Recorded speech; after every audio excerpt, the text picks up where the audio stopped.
So welcome, everybody. This is Simon Rosenberg from Hopium Chronicles. And tonight we have a lot of good news to share and go over. It's been a good week for Joe Biden and the Democrats.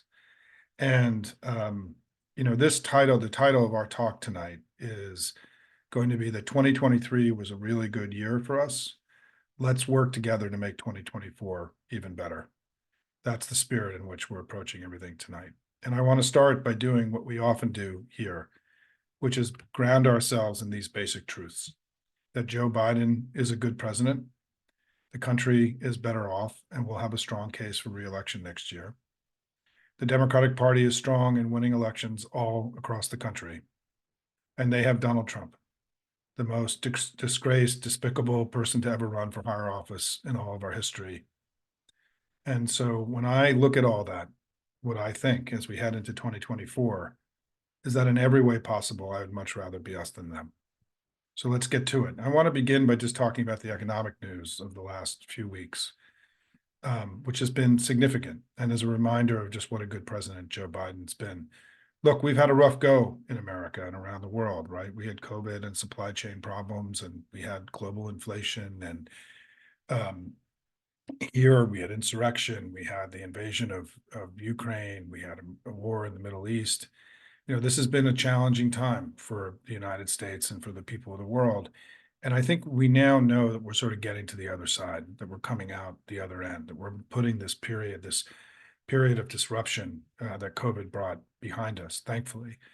The data that we've had just in the last few weeks, just to review it, right, is that GDP growth came in last quarter at over 5%, 5.2%. Wages are growing at 4 to 5%, depending on which measure that you look at. Now, much higher than inflation.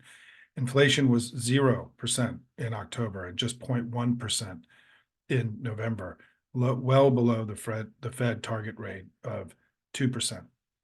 The deficit is trillions of dollars less annually than when Biden came into office. We have had the lowest peacetime unemployment rate since World War II, and we have the best job market today since the 1960s. It's easier to find a job today than it's been in almost 60 years. We've had the lowest uninsured rate in American history. We recently had the lowest poverty rate in American history. We have very elevated, not only do we have elevated wage gains, but we have very elevated new business formation, which speaks to the strength and vitality of the American economy, and very elevated prime age worker participation rates, which is something that, if you're on Twitter, Republicans often bring up. The stock market today hit an all-time high. We broke 37,000 for the first time in American history. And I can go on and on and on about the economic achievements of this era. But the most important thing that happened today was not only did the stock market hit an all-time high, but the Fed announced they were not only not going to raise interest rates, but that they planned on 3 rate cuts next year, which is a sign that we are putting this bumpy period behind us. And it's going to be next year. Right now, looks like it's going to be another strong economic year for the United States. Joe Biden's been a good president. The country's better off. And once again, we have a Democratic president who's creating sustained growth, higher wages, lower deficits. And the contrast between that repeated performance, which we saw also with Bill Clinton and Barack Obama, and the last 3 Republican presidents who brought recession, higher deficits, and economic decline, that basic contrast, something I talk about quite a bit, is one we have to continue to work to establish. Because since 1989 and this new age of globalization began, and these presidents that I've mentioned, the 3 Republican presidents, the 3 Democratic presidents have been in office, there have been 50 million jobs created in America. 48 million of them, 96%, basically all of them, have come under Democratic presidents. We have been the party of growth and opportunity. They've been the party of recession and decline. We have to work very hard, as many of you know who listen to Hopium. To me, this is the central job of the information warriors, all of us that we all are, in the next 11 months, which is to get into far better place in the economy. There's no reason that, given our economic track record, Republicans would be more trusted on the economy than we are. This is something that I think we can do. It's within our power to do because the facts and truth are on our side. So congratulations, first of all, everybody. This has been a remarkable set of weeks of good news. The market has responded. The American people are better off. One other stat, this comes up a lot in Hopium. Groceries, food at home, as it's called in the inflation report, has only been 1.7% over the last 12 months. So food inflation is now below the inflation rate. And with wages growing at 4 or 5%, it means that in real terms, groceries have actually declined in the last 12 months. So gas prices have come down, groceries are stabilizing at a very low rate of growth. Things are better in America. The second thing I want to mention is that I just want to review that since Dobbs in the spring of 2022, we've been on an extraordinary run as a Democratic Party. We outperformed in 2022. We outperformed special elections, our 2020 numbers and 5 special elections. We pushed the early vote to the upper end of what was possible. And then we had a really good election in 2022 where we gained ground in critical battleground states of Arizona, Colorado, Georgia, Minnesota, Michigan, New Hampshire, and Pennsylvania. We got to 59% in Colorado, 57% in Pennsylvania, 55% in Michigan, 54% in New Hampshire. It was a remarkable year, right? We gained a Senate seat. We gained state legislative chambers. We gained 2 governorships, right? In a year that was supposed to be a red wave year and a wipeout year for us, we actually gained ground all across the country. Remarkable performance. That remarkable performance has carried over into 2023. 2023 now, when we look back on it, was a blue wave year. We had a blue wave that washed all over America this year to a great degree because of all the work that all of you do. We took stuff away from them. And as you hear me talk about getting to 55 and being on offense and taking stuff away from Republicans, right? Not just winning elections, but going and recognizing that because of their extremism, there is geographic and demographic opportunities that we have as Democrats now that we might not normally have. And let's talk about what we did this year, right? We took away the Wisconsin Supreme Court seat and got all the way up to 56%. We took away Colorado Springs and Jacksonville, Florida, 2 of the largest Republican-held cities in the country, long held by Republicans. We took away the State House in Virginia and took away the opportunity for Glenn Youngkin to ride the 15-week abortion ban onto the national stage. We took away the 6-week abortion ban in Ohio and got all the way up to 57%. We took away mayoralties and school board seats all across the country. Everywhere you look, Democrats outperformed expectations in 2023, as we did in 2022. It was another year of remarkable performance. The Daily Kos has a tracker of the state legislative seats, and that state legislative tracker has us performing at 6 points better than we did in those districts in 2020, in the 2020 election. Why does that matter? In the 2020 election, we won that election by 4.5 points, and we're performing at 6 points better than that all across the country. A study done by 538 in the fall, which looked at a broader set of elections, said that Democrats were outperforming the partisan lean of the district by 10 points, right? This is why I think the structure of this election in 2024 wants to be high single digits for us. And what we've seen and so I'm deeply optimistic. The reason I'm optimistic about 2024 is because of our continued strong performance that we've seen now going all the way back to the spring of 2022. This is real elections. This isn't polling. This isn't, data manipulation. This is like voters going out, candidates making their case. And in election after election, we're kicking their ass.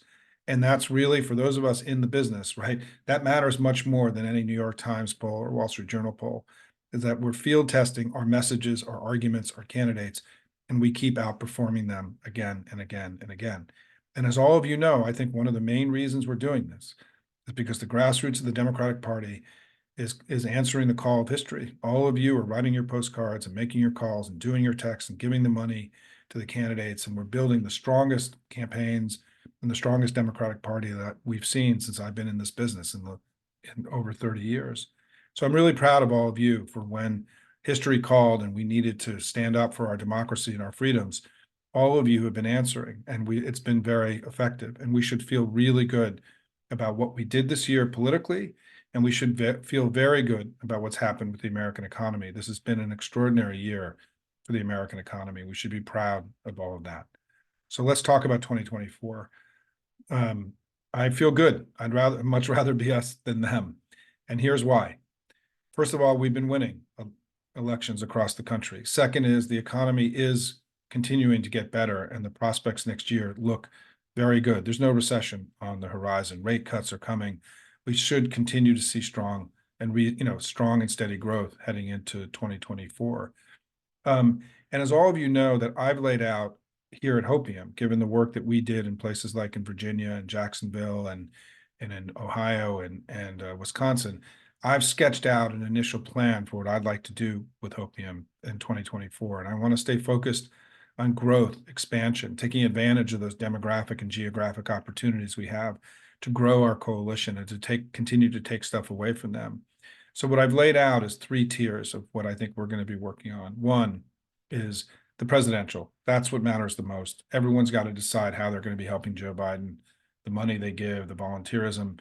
I'm going to push people into 2 types of activity around the Biden campaign: is funding and supporting youth vote programs, and also putting North Carolina into play. We had a great event with Anderson Clayton, the new dynamic chair of the North Carolina Democratic Party, a few weeks ago.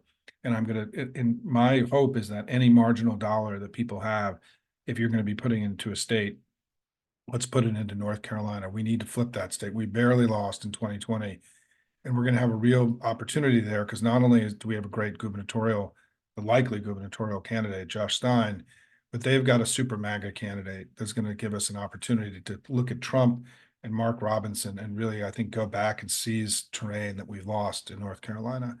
The second thing I want to focus on is potentially looking at 2 states where we can grow the Senate where we can put more races in play in 2024, Florida and Texas. The Senate's going to be hard in 2024. We know that, right? It's going to, right now we've got to protect tough seats like Ohio and Montana, and we've got great candidates there who are fighting hard. But any campaign needs to also have offensive targets. And I'm looking at opportunities where we can make a difference in these 2 critical states. They're also the next 2 presidential states in sequence after North Carolina. And so one of the things we're looking at in Florida is to get involved and help and support the statewide ballot initiative that's similar to what happened in Ohio, that just passed a major milestone today, where they now have enough signatures to get it on the ballot. So thank you to all of you who gave money and helped get that done in Florida. It's an exciting development. And we're going to continue to look at opportunities in Texas. And then finally, we're going to pick 6 to 10 House races that are all pickup seats, right? Not incumbents, seats that we need to flip in order to win the House back. And we'll be announcing that list early next year. Those are the things that politically, in addition to the daily commentary here and the insights and the analysis, those are the things I'd like to do with all of you. And I want to make one thing very clear, and I appreciate Susan and the team that brought this up with me. It should always be your highest priority of your work you do to first give back at home, wherever you are. And if you're in California, you should be helping flip those House seats. If you're in New York now, based on the new Supreme Court decision, we have an enormous opportunity to pick up seats. I'm giving you options to participate at a national level with a national strategic intent. But of course, you've got to take care of home first. And if you have extra money and extra time to devote to the projects here at Hopium, great. But certainly make sure that your number 1 priority is continuing to stay engaged in growing your party, expanding your coalition back home. That's the most important thing. And I was remiss in not making that clear in the document I produced a few weeks ago. But in part, it's because people have been asking me to advise them about what to do with their money and their volunteerism next year. And then finally, the 4th thing is we're going to look at opportunistic things that pop up that are areas where we can make a difference. And I want to thank all of you for having who supported Tom Keene in Florida and in Tom Swazi in New York 3. We've raised a lot of money already. I know many of you are already volunteering and writing postcards. Thank you all so much. I mean, remember, here at Hopium, we just don't talk, right? This is a do place. This is a place where doers come. and get stuff done, because hopium is hope with a plan, right? It's that we don't want the 2024 election. We don't hope the 2024 election is going to be a good one. We put our head down and we make it so, right? We do the work to change the future. That's what we do here at Hopium. And finally, the 2024 election. Here's how I feel about it. It's already very clear that I think that Joe Biden's going to have a strong argument for reelection. And that, once the campaign turns on, which I think it needs to soon, I think people are ready to get going. I was quoted this week in some article saying that I think the campaign needs to turn on. Any of you who've been here, part of Hopium, has heard me say this for months, actually, because I think there are millions of people who love their country who are ready to go work for Joe Biden. And I think he's got to start giving us stuff to do. We got to get to work, because in the polling, right, we're not exactly where we want to be. To me, the race is about even today. I'm okay with that. I think if we win the election by 10 points next year, the polling would look exactly the way it does now. No one should be worried about the polling. There's a chunk of our coalition that's wandering right now that we need to go get them back. And we shouldn't be surprised by that. It's 11 months before a presidential election. We don't have a campaign that's turned on. We're not in a primary the way the Republicans are. In many ways, you should be the team that should be worried about these polls should be the Republicans, because in the middle of a highly contested primary, lots of reasons to be engaged on the Republican side, they're only even with Biden. I mean, the likely scenario is that 60, 70, 80% of our wandering coalition comes home once there's a clear choice between Biden and Trump. And once there's a clear election, the campaign gets turned on, Trump wins the nomination, which, by the way, could be as early as a few weeks in the middle of January. And once the campaign gets turned on, and this binary choice between Trump and Biden is in front of voters, I think a big chunk of our coalition is going to come home. To go get the rest, that's what a campaign's for. To go win over voters that we didn't have, that we need to grow and to expand our coalition, that's what a campaign's for. And so I look at all this, the chess pieces here, and look at the chessboard. And what I see is Joe Biden is a good president. He's got a strong track record of success. He's lived up to his promises and his commitments. He's made investments in the future that are going to carry our country for another generation, long beyond when he leaves office. We have a very strong argument to make for re-election. And what do they have? They have Donald Trump, and they have a politics MAGA, which just keeps losing. They lost in 2018. They lost in 2020. They lost in 2022, and they lost in 2023. The country is not into MAGA, and it keeps voting that way. There is a deep awareness in the American electorate that something has gone wrong with the Republican Party, and they're worried about it. As you hear me say, that the most powerful force in our politics, and has been since 2018, has been fear and opposition to MAGA. And the problem for the Republicans is their candidate in 2024 is going to be super MAGA, uber MAGA, MAGA on steroids. Donald Trump is a far more depraved, damaged, and dangerous figure than he was even in 2020. And let's go through this, right? Two major things have happened to Donald Trump and the Republican brand since 2020, which is why any comparisons to 2020, I think, are not valid. First is Dobbs and the ending of Roe and the abortion restrictions. We were just reminded about, I always believed, and if you listen to my talks in 2022, Tom Bonnier and I said repeatedly that we feel like the political pain for the Republicans due to abortion and the stripping of freedom and rights from women was going to get much worse for them over time as voters became aware of what they really were doing. And we were reminded of that by this tragic case that happened in Texas over the weekend. The country is not there with them on this. I mean, I don't know that in modern American history, there has been an issue of such importance that is posed so poorly that a party is, stuck, committed to the way the Republicans have on abortion. The second thing that's different from 2020 is that Donald Trump led a party-wide effort to overturn an election and end American democracy for all time. And in recent weeks, he's promised that if he's elected, he's going to finish the job. And those were not part of his brand in 2020. They are now, and they're going to make it even harder for him to win. But I want to go through for a minute, because I've been doing this over the last couple of days, because I think we all get the fog of Trump, right? I mean, there's so many legal cases, and he bitches and moans on Truth Social, and we get, the fog of Trump every day, right? The noise machine that he is. let's just remind ourselves about the things that we're going to be able to say and that we will say in television ads, in media, in communications, in a campaign about Donald Trump that voters may not know. So first of all, a court found him guilty of trying to rape a woman in a department store. That's a fact. That's not an assertion. That's happened. He is guilty of that. He's been fined for it. He paid a large $5 million fine. The second thing we know is that he oversaw one of the greatest financial frauds in American history. And a court has already determined that he's guilty of this and liable for this in a civil case in New York.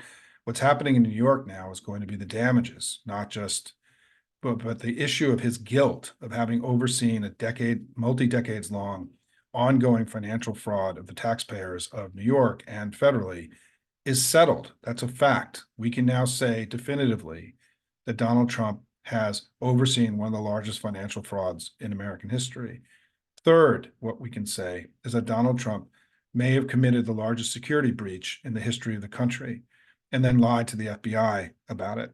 Fourth is that no one is more responsible for ending Roe than Donald Trump. There is nobody who's more responsible for what happened in Texas this past weekend than Donald Trump.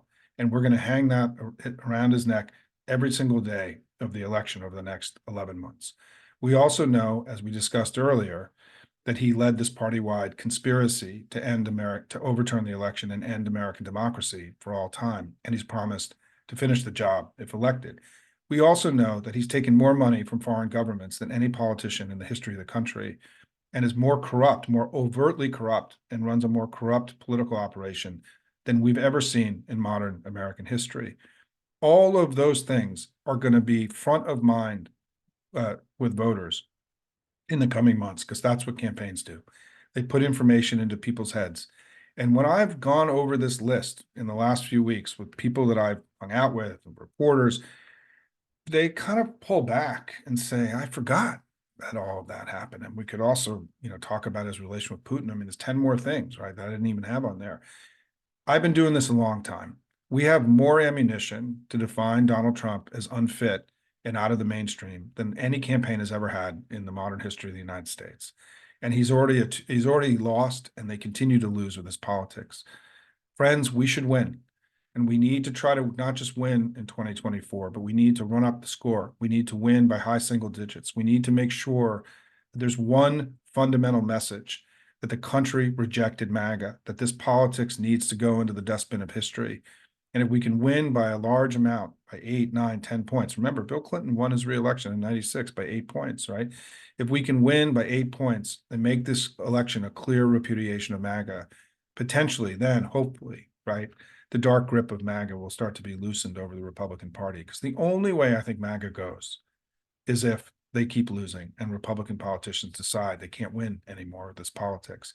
We have an opportunity to do something historic. We have to not just beat MAGA, but crush it next year.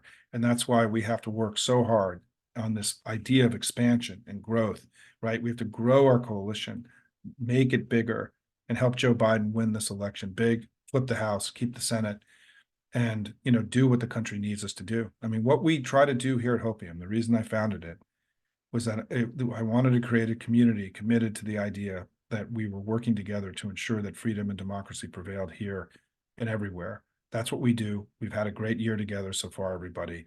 Let's make 2024 an even better one. Thanks so much for being here. Let me get to questions. Yes, Susan, I know. I did my job, Susan. Thank you. Julie just mentioned, I left it off my long list. I mean, rents have started to come down, right? And I want to remind everybody about something that I've written about a lot, and I wanted to stress this. There's two things I just want to stress that I didn't cover, and then I'll get to questions. One is that, part of what Tom Bonnier and I did in 2022 is that we expanded the data pool we were looking at beyond the Biden approval rating to sort of figure out what was happening. More data is always better than less data, right? When you analyze anything. And we looked at much more data. Some of the data I'm most fascinated by about the economy, because I reject this concept that what's happening with the economy is based on lived experience. I don't think that's correct. And I think that that's a concession we shouldn't make, because people are saying, well, the economy is not really good because people aren't feeling it. I don't agree with that. And I'll explain why. And I think this is really important.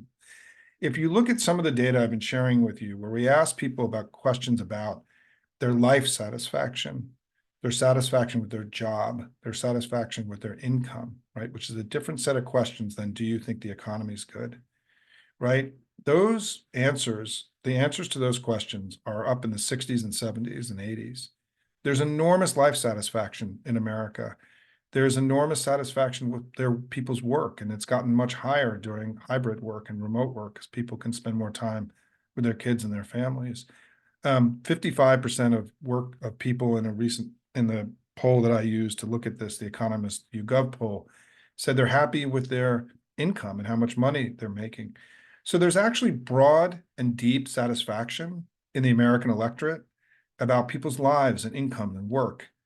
And what we also know is that if there was this broad and deep dissatisfaction with the economy and with Joe Biden, we wouldn't have won all these elections in the last 18 months, right? And finally, the other way that I reject this notion of lived experience is that when you ask the question of whether the economy is good or bad, Democrats are 3-1 say it's good. So is the lived experience of Democrats so fundamentally different from the Republicans who say 4-1 that it's bad? If it was lived experience, then those numbers of Democrats and Republicans wouldn't veer so much. And what it means is that the construct of a good economy or a bad economy is political, it's partisan. It isn't lived experience. We actually know it's not lived experience based on this partisan difference between Democrats and Republicans. And so don't allow those arguing. And by the way, if you're on social media, one of the things you have to just be aware of is that the trolls, the economic trolls that exist, do things like, well, Simon, I don't know where you are, but where I am, bacon cost $87. Or Simon, I don't know where you are, but gas has gone up $27 in the last few weeks. Simon, I don't know where you are, but here, everybody's struggling, right? There has been a flood and an organized effort to shame the discourse into believing that things are much worse than they really are. And we have to understand that and repudiate it. The second thing I just wanted to mention is that about the general election, which is there's a theory out there, well, that Democrats are doing well in the off-year elections, the special elections, the ballot initiatives, the governor's races, all these elections. But when it gets to the general election, it's going to get hard. Folks, we've won more votes in 7 out of 8 of the last general elections in the United States. No political party's ever done that before. It's the best popular vote run of a political party in American history. In the last 4 elections, we've averaged 51% of the vote. The Republicans have averaged 46, 5 points better.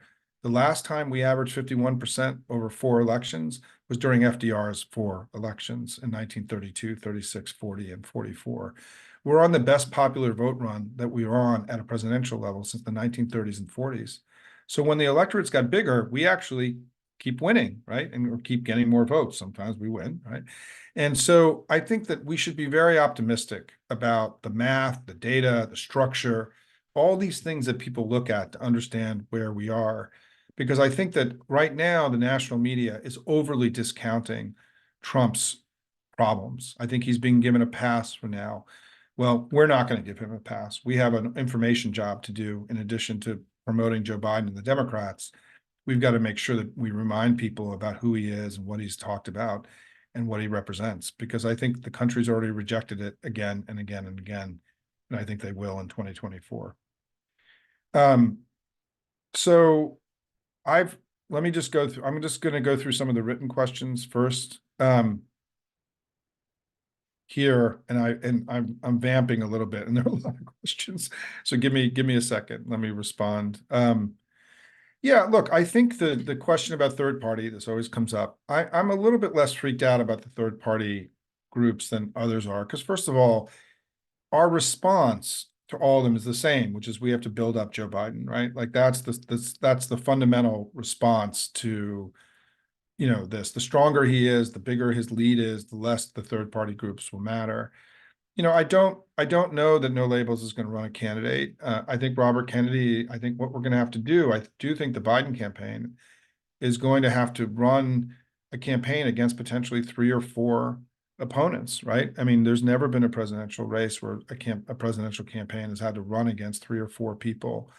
And we're going to have to engage them and educate voters about why they're not acceptable. And we can't, I think we learned our lesson from 2000 and 2016 is we can't, you know, not focus on those third-party candidates and let them get to a place, that becomes consequential. And I think we have the tools. I mean, I think Jill Stein, Cornel West, Robert Kennedy, none of these guys scare me. None of them are going to mount a significant campaign. I don't know what happens with No Labels, but I will say, and this has come up in some of the questions, is that I think we can't forget that the most important splinter group, third-party group, rogue party group that exists is the Never Trumpers and the Never MAGAs, and they're aligned with us. I mean, imagine if Liz Cheney and Mitt Romney endorse Joe Biden next year and campaign for us. And, the work that Bill Kristol and the Lincoln Project and Bulwark and, have done, the Republican Accountability Project, all those Never Trumper organizations, they played a really meaningful role in 2020 and 2022. Our success, they were intimately involved in our success. And the way to think about it is that if we were in a parliamentary democracy, the Liz Cheney wing of the Republican Party would have split off, joined our coalition, right? She would be in the cabinet. I mean, this is the way it's done all over the world. But our system doesn't work that way. And so we have to think of the Never Trumper, Never MAGAs as a part of our coalition to make them feel welcome, right? They've played a major important role. And the stronger they are, the more effective they are, the more people they can reach, the more permission structure they can give to people in order for Republicans to leave the Republican Party and be with us temporarily or potentially longer. That's going to be a very important part of what happens in 2024. So when people talk about the third party stuff, we start by reminding everybody that the most consequential movement like this in America is aligned with us and is part of our coalition, which is one of the reasons, by the way, that there really isn't an opportunity for Manchin, in my view, and No Labels, because those kind of wandering Republicans they're already open to being with us and being with Joe Biden. I don't know that they're going to go somewhere else because they understand the consequences of the election. On the questions about, as I mentioned earlier today, about polling, I want to remind everybody about current polling, which is that I just posted this. I've been posting this over the last few weeks. There are 8 polls now that have been done that are independent, credible, serious polls since Thanksgiving, where Joe Biden is either tied or ahead.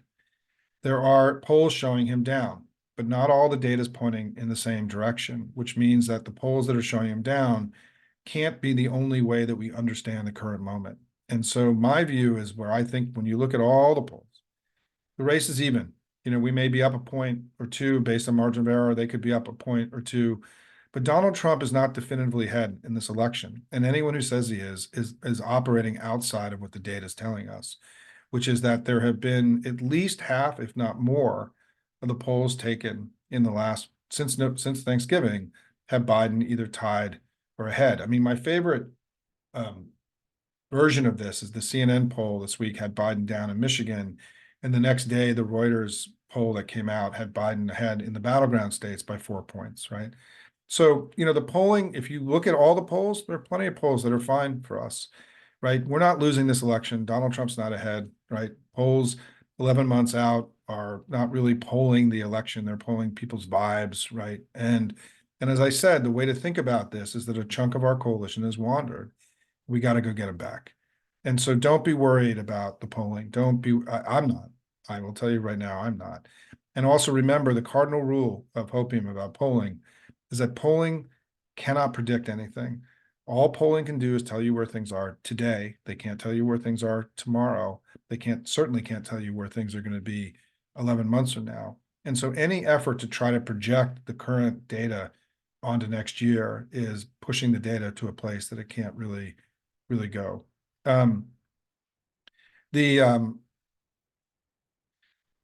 Yeah, I mean, look, I'm getting a lot of similar questions, which is that, our coalition has wandered and, some of our coalition has wandered and we got to go get them back. And I also want to say on this issue of Israel Hamas, if we can talk about it, because it comes up, and I think it's a little bit less of an intense issue, is that my own view about this is that is unlikely to be a major issue for our coalition next year. It's very unlikely that 11 months from now, a marginal 25-year-old voter is going to be voting on, Israel Hamas as opposed to gun safety or climate change or their economic fate or healthcare or all the other things that are usually matter far more to voters. There is a very organized and vocal opposition right now to the president. We know that. But it isn't showing up in the polls. I mean, Biden is actually doing better in polling, in national polling, than he was a few weeks ago. The congressional generic, which is a measure of, are you going to vote Democrat or Republican in Congress, has actually gotten better for us in the last few weeks by 2 points. A new poll in the battleground House districts show that the fiasco around the speaker really hurt the Republicans, and we've gained ground in the battleground in the House races, right? So there's a lot of data actually moving in a positive direction for us. And we also know from polling that when you ask Democrats about how they view Biden's job approval in Israel Hamas, it's usually 2-1, 3-1 favorable. There is not a big backlash. I mean, the idea that there's been some kind of titanic backlash that has fundamentally altered the election is not true. And it may have been true. There was a dip. Biden had a dip after the war, but inside the party right now, my view about this is a healthy debate we're having. We should welcome debates as Democrats. This is a very hard issue. I think the president's done a good job. I also think the president has been deeply responsive to his critics. He actually didn't not only believe in the ceasefire, he negotiated one. The reason the ceasefire is not in place is because Hamas walked away from it by refusing to continue to return the hostages. That's why there's not a ceasefire. Hamas walked away from the 2021 ceasefire and attacked Israel just on October 7th, right? The reason that there is the war resumed is because of Hamas, not because of anything else that Joe Biden or anyone else did. Joe Biden has made it very clear, particularly in the last few weeks, that he's very critical of the way that Bibi Netanyahu is conducting the war. And so I think we got a long way to go here in both Ukraine and in the Middle East. It's going to be a lot of bumps, but I will tell you that I think this country, when I get asked about Biden's age, the way I think about it is that if you believe he's been a successful president, and I do, help steer us through all of these challenging times, maybe we should think that with age, and those of us who are formerly young know this, that not only have you lost a step here or there, but that with age comes experience and wisdom and capability. That maybe that it was a blessing for the United States that in a time of enormous challenge, the most experienced person who's ever been in the Oval Office was able to win the election in 2020. And I think we have to view Biden's age and his age as not just a liability, but as an asset. He's been successful because of his age, not despite of it, in my view. And it certainly showed in the management of these very tough issues in Ukraine and in Israel Hamas. Let me just go through. Look, I do think that on some of the questions of the economy, I do think that you're going to start to see a shift in people's perception of what's happening. I mean, we've just had too much good economic news. Real wages have been positive now for months. The announcement today by the Fed that they're going to lower interest rates next year was a major signal to the market and to the American people that we're putting this bumpy period behind us, right? That we're getting to the other side, as I said. And I think the way we acknowledge the struggle is that we have to acknowledge that COVID was, I think we all sometimes forget or wish away how disruptive and difficult COVID was. I mean, it was an extraordinarily disruptive event. I mean, I had 3 teenagers here at home during COVID. It was a nightmare, right, for our family. And I think we have to remember that just a few years ago, things were terrible in America for all Americans, and that the hangover of that, the COVID hangover, as I call it, I think is still with us. People don't trust that things are better. They're still worried. I think they also don't trust. I think we all got locked in our houses, right? And so some of our relationship to the collective, to the world outside, got a little bit attenuated. It got a little bit more distant. There was a little bit, perhaps, more distrust which is why I think you see some of those negative numbers on the economy, is that I think people's relationship to the collective has been weakened a little bit. The data, as many of you know, when you ask people about their own station and how they're doing, that data is much more positive than their assessment of the overall collective, right? And I think that's also a COVID hangover from, the difficult times. Remember, my father was born in 1932, and, he was a depression baby. And for those of you who know people from that time, that economic experience altered people's lives for their whole lives. My father never owned stocks his whole life because of what happened in 1929. So those kinds of shocks can stay with people for a long time. I think that COVID may be with us longer than we all understand. And that's why I think this way that I try to talk about it these days, which is things were hard, but they're better, and we're getting to the other side, is some version of that, I think, is going to be how we're going to talk to the American people in 2024. I'm not going to get into any groups tonight because there's so many questions about individual groups, and we can continue that conversation on the Hopium site. Gene asked about Rui Teixeira. I think virtually everything that Rui says is wrong, and I would dismiss it. I mean, he's obviously, his whole book was called, something about like, where did all the Democrats go? And yet we're in the strongest presidential run that we've been on since the 1930s and 40s. I mean, it's farcical. It's a silly book. Rui's an old friend of mine. I've known Rui. I've collaborated with him. But I think he dug himself into a hole about the Democratic Party struggling, which is not borne out by reality, and particularly post-Dobbs. I mean, I think, look, we all have to recognize that things in America politically fundamentally changed in the spring of 2022. There's a before and after. And, I don't know how I think that my own take on this is that the Republican Party's done two things since 2020 that could keep them out of power, each of which could keep them out of power for a decade or more, generation, right? One is, the stripping of the freedoms away from women and forcing women, as putting us in a place where the Supreme Court of Texas is questioning the decisions of doctors. It's an outrage. And by the way, it's an extraordinary precedent for other things. It's an extraordinary, unprecedented intervention of the government into people's private lives. And it's seen that way in the polling. People understand that this is an overreach. It's my anger and my frustration and my over what Republicans have done on these issues is boundless. And I think it is millions and millions and tens of millions of Americans. I don't know how they overcome this. Their hope of having a compromise on abortion, this 15-week abortion ban, just went up in flames in Virginia. It's one of the reasons all of us worked so hard in Virginia, is that we knew that if we could show that even that ban, with Youngkin's high approval rating, all of Youngkin's money, with the incumbency in the House, they ran on the 15-week abortion ban. This was a national test to find a compromise position, and it failed miserably. They have nowhere to hide. There's nowhere for them to go and on abortion. And Trump's going to try to do some kind of compromise. But remember, no one is more responsible for the ending of Roe than Donald Trump. He has talked about imprisoning women and penalizing and putting women in prison. The things he's said publicly are extraordinary on this issue, regardless of them trying to put lipstick on the pig here. And so this is going to be a bludgeon. The second thing that I think that could keep them out of power for a very long time is they really did try to end American democracy. And what's important here is that you're starting to see real consequences in the states, right? We've had now people indicted in Georgia. We've had people involved in the conspiracy indicted in Arizona. There's a serious investigation happening in Nevada. There was just a plea agreement or a deal done in Wisconsin. And we know that there's legal action moving ahead, felony level legal action moving ahead in Michigan. Pennsylvania, there won't be, and in New Mexico too. There's also an investigation happening in New Mexico. So in these critical battleground states, as a backdrop to 2024, the fact that Republican Party tried to overturn the election and end American democracy for all time is going to be present in the local media with local Republicans, not just the national stuff that's happening. I mean, one of the people indicted in Nevada was the state party chair, right, last week. I mean, the sitting current state party chair.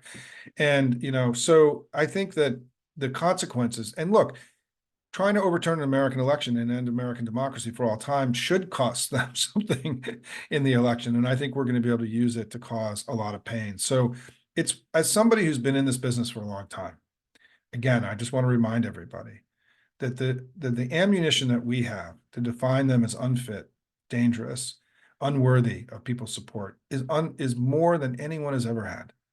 And we're already been winning elections, right? And so I think we have to just, if I can say one thing to everybody, we should be very optimistic about our opportunity next year. As I said to Politico yesterday, I'm more optimistic about Joe Biden's reelection chances than I was about where we were in 2022, before the election. I think I'm much more, I feel that it's an opportunity, right? We have to do the work to make sure it happens.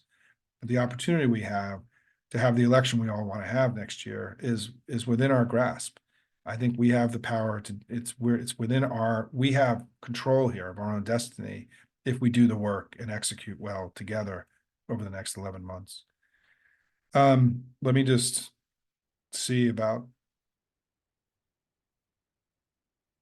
look, I want to just say one thing about just the concept of worry, right? This is something for those of you who are more experienced about Hopium. I talk about how Democrats, one of the reasons I've started this project is that during the talks that I gave in 2022, I became so aware of how worried people were all the time, and how that rather than focusing on the things that are going right, they focus on the things that are going wrong. And I joke that, with the unemployment rate, for example, being at 3.5%, it means that if you were in a room, 96.5 of the people there would be employed and 3.5 would be unemployed, and that we would spend more time focusing on the 3.5 than celebrating the fact that so many other people have a job. We have to be disciplined, all of us, about this issue of worry. And what I'm not saying that you shouldn't worry, we all worry, but it shouldn't be the way that you engage in politics. Part of the strategy of the Republican Party and MAGA is to pump negative sentiment into our discourse every day. They want us to feel bad about our country, our institutions, our democracy, our leaders, each other, right? They want us to feel bad about everything. They want us to worry. They want us to not have faith and confidence in the American project and one another, right? They're actually literally trying to divide the country. And I think the strategic response to that is to respond to all that by putting more positive energy and positive sentiment into the discourse every day. And that when we're together, we should be disciplined in practicing that ourselves, and recognizing that when you're spreading good news about Joe Biden and the Democrats, you're doing something that's deeply strategic. It's important. And if millions of people do it together, if we reinvent the war room and we're all loud information warriors and spread positive information every day, we can help drown out and counter the information advantage that the Republicans have. And part of what I want to challenge all of you to do is to recognize how important it is that what each of us do every day in every engagement that we have, rather than expressing worry and concern about things that may never come to pass. I could be really worried about a meteor hitting the earth, but I'm not, right? I'm focused here with all of you, is that we have to worry less and celebrate more of the successes that we have, in my view, and recognize that when we worry and we spread negative information, we're doing MAGA's work for them. We're participating in the talking down of America, and instead of learning how to celebrate the things that are going right. Because MAGA's central job, in my view, their central strategy is to make Americans feel less good about all of this. And so I think part of our job here together at Hopium is to give the American people permission to love their country again, right? This is a central part of our job and our mission, because that's how we really defeat MAGA, through patriotism, love of country, through being respecting one another, and living in a place of goodness and progress, and not focusing all on the things that haven't happened, and living in a glass half full world and not a glass half empty world. This is really important, folks. I've been doing this a long time. And I think we've been spooked. I think we were spooked by COVID. I think we were spooked by Trump's victory. I think we've been spooked by the right-wing noise machine. We've lost some of our confidence in ourselves. as a party, as a nation, and as a country, in every way. And part of our job, right, is to reinstill this confidence, this love of country. We live in the most remarkable country in the world. Our recovery from COVID is better than any other G7 country. This year we're going to outperform China, and grow faster than China did for the first time in decades. So much is going right. And we need to give ourselves permission to live in that place of love of country and goodness and celebrating the extraordinary America that we all know this place is. Part of what I talk about for young people, and I have 3 Gen Z kids, is that I want to give to them through this work we do together the same love of America that we all had when we were growing up, for those of us who are older. They have a more jaundiced view of this great country. And we have work to do to help them connect to the greatness of America that we all grew up with. And I think we can do that here at Hopium. And so I'm not going to respond to every worry, and nor should all of you worry so much, right? You can spend all day worrying about Robert Kennedy. You should spend your time talking about all the good stuff Joe Biden's doing. It's far more constructive. Or volunteer in New York 3, or channel that anxiety into concrete action, and don't let it overcome you, and spend time with it. It's not worth it, right? I mean, it's like when you drive past a car accident, right? You learn how not to look. You learn how to not rubberneck. Don't spend your time yielding to the worry. It's not constructive. Take that worry, that anxiety, and channel it into concrete action and help us win in 2024. So let me just see. There's so many questions. You guys are amazing. And yeah. No, Jeff asked, am I afraid of overconfidence? So, I appreciate that question, because I get, hopium, it was originally used as a slur against me, right, by Nate Silver, that I was smoking hopium in 2022. I've come to believe, I just sort of explained my theory about this, that I think that that spooked, and the information environment is being manipulated, and that there's this powerful set of actors, Fox News and everyone, Donald Trump, who are spreading all this negative energy. And I think that, what I often hear, like on Twitter, is like, you got to run, you can't run like you're ahead, you got to run like you're behind. I don't agree with that. I've been on campaigns that are down by 4 or 5 points. People walk away from those campaigns. They don't run towards them. People run towards things that have a chance of winning. And so this idea that we're doing well and that we still have a lot of work to do, to me, is the most attractive thing that we can offer volunteers, voters, people. Who wants to go, who wants to be part of something that's losing, right? And this idea that you have to run like you're behind, the people that say that have never worked on a campaign, in my view. I mean, and I think where you have to get people to be motivated. I think what I'm trying to do is to give you the reasons for optimism based on real data and analysis, and based on 30 plus years of experience. And I'm trying very hard, right, to keep this hopium with all of you, without pushing it to a place where I feel like I'm being untruthful to you. I mean, somebody wrote me an email yesterday saying they felt I was bullshitting on the polls, and I'm not, right? I mean, I don't know what's going on. Nobody knows what's happening with the polls. I just showed you that a majority of the polls taken in the last, couple of weeks actually show Biden tied or ahead. We don't know where things are. Margin of error, we could be up 3, we could be down 3. It doesn't matter. What matters is that we keep winning elections all across the country. What matters is that Joe Biden's been a good president, and the country's better off, and we're going to have a strong argument. What matters is that we're part of this remarkable thing called the Democratic Party, which is stronger today than it's been in my entire time being in the business, and is winning elections. And let me close with this talk, this sort of meme, or this set of things that I discuss in my With Democrats Things Get Better presentation, which all of you should watch if you haven't watched it. But I want to just end with this, which is, what motivates me to do all of this, right? I mean, all of us could be doing other things than hanging out here tonight together.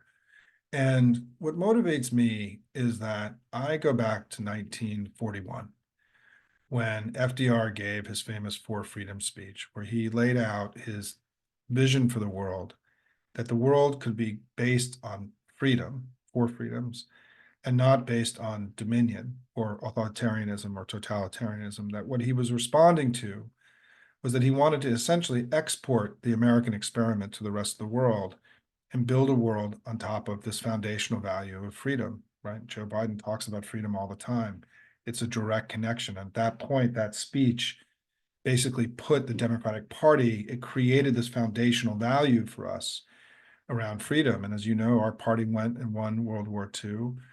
And that FDR then, built the United Nations, which was in its charter was built on top of the four freedoms.